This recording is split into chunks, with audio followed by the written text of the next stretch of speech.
Si est le nombre de fois où le prénom d'Eugénie Dior Cacahuge, comme le précise le prince Harry, apparaît dans ses mémoires intitulés Spare, le suppléant en français, sorti le 10 janvier dernier.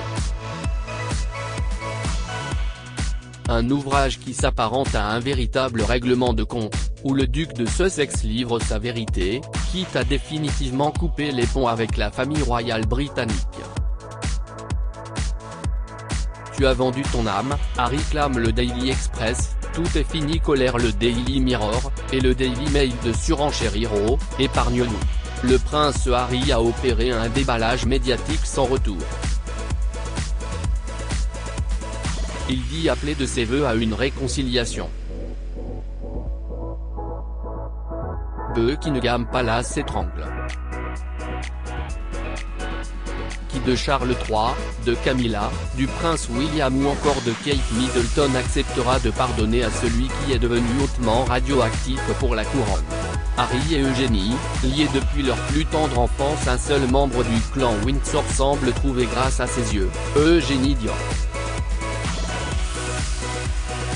Entre les deux cousins, une solide amitié. Les deux trentenaires ont en commun la loyauté, la franchise et l'humour.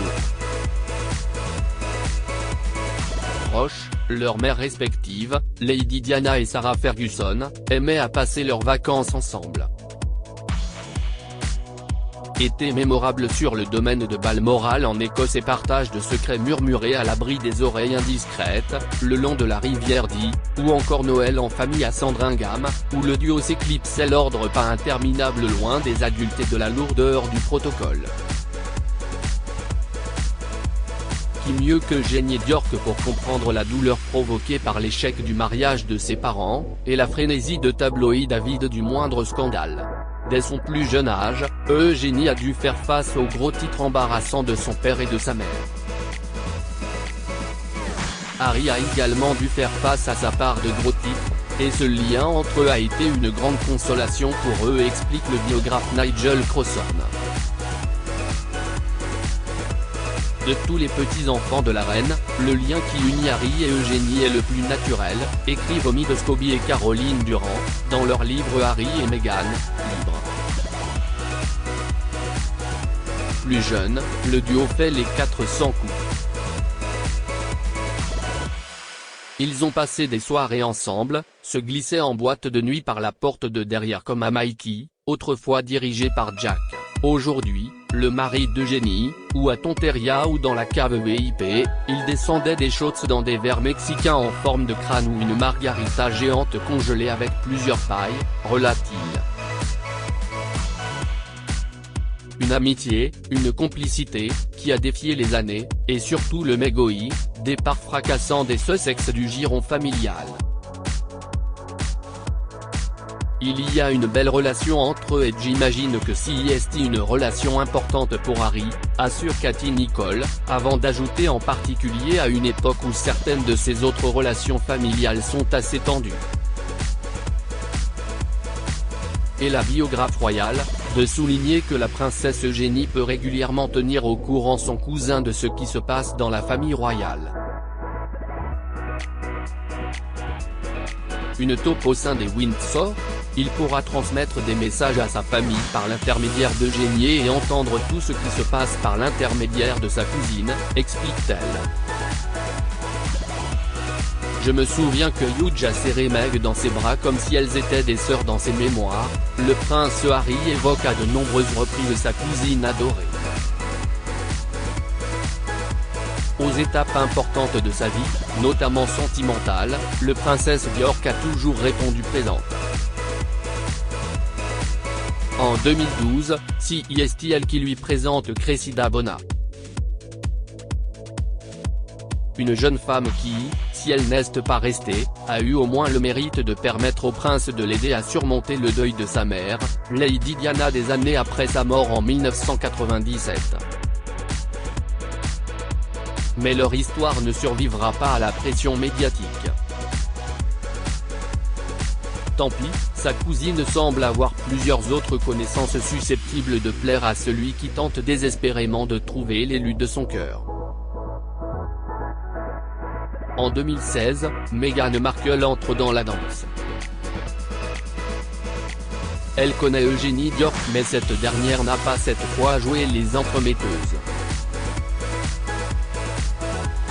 Mais fidèle parmi les fidèles, elle sera reçue à Northcote, la maison loin d'être un palais comme le rectifie le prince Harry dans ses mémoires, située sur le domaine de Kensington Palace. Devenant ainsi le premier membre de la famille royale à être présenté à l'actrice de la série Suits. Je me souviens que Hugh a serré Meg dans ses bras comme si elles étaient des sœurs, décrit le duc de Sussex dans son livre, avant de conclure en jouer si ça se passe comme ça avec le reste de la famille, on est bon. Quand Meghan Markle rencontre la reine Elisabeth II pour la première fois, Eugénie Dior n'est une nouvelle fois pas loin, la scène se déroulant à Royal Lodge comme l'ébruite le duc de Sussex dans ses mémoires.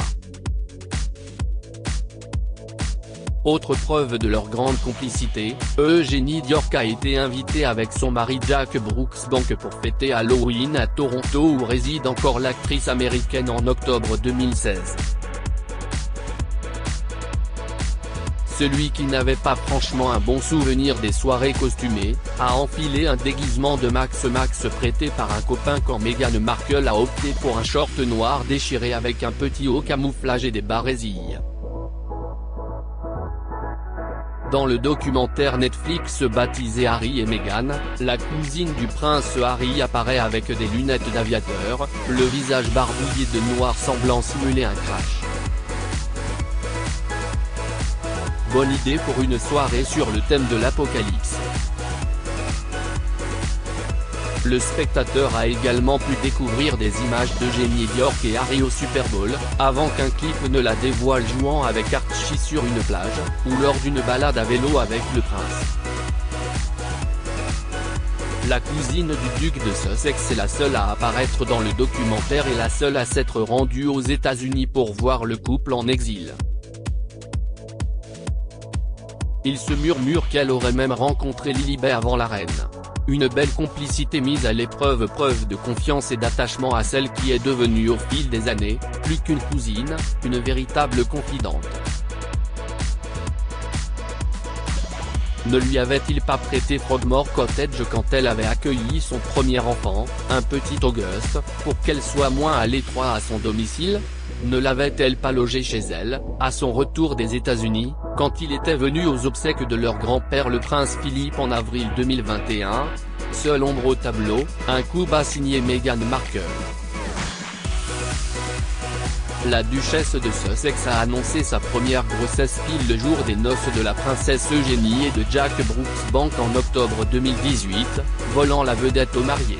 Un affront qui avait fait bondir Sarah Ferguson, mais vite pardonné par celle dont ses proches saluent le caractère doux et compréhensif. Mais en affichant ainsi sa belle complicité avec sa cousine Eugénie Dior, cette dernière pourrait être vue d'un mauvais œil par le reste de la famille. Lors du concert de Noël, sa présence tout sourire aux côtés de Kate Middleton et du prince William avait fait grincer des dents. Une position inconfortable pour la princesse Dior qui pourrait être rapidement sommée de choisir son camp. Les dernières révélations contenues dans Spare pourraient l'y aider. Si le prince Harry brosse un portrait élogieux de sa cousine dans ses mémoires, son père, le prince Andrew, est sévèrement pris pour cible. Des critiques qui pourraient mettre à l'épreuve leur belle complicité.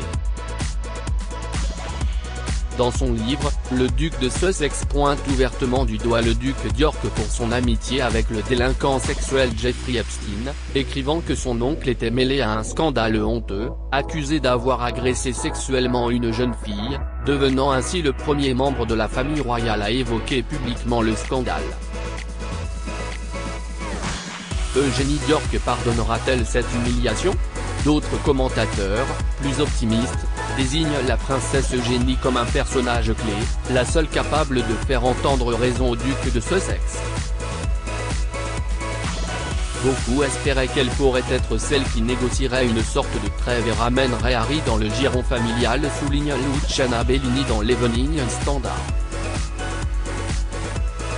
Eugénie Diorc choisira-t-elle de jouer les médiatrices ou lassée et déçue, décidera-t-elle de lui tourner le dos une fois pour toutes? Crédit photo, @bestimage direction artistique gala.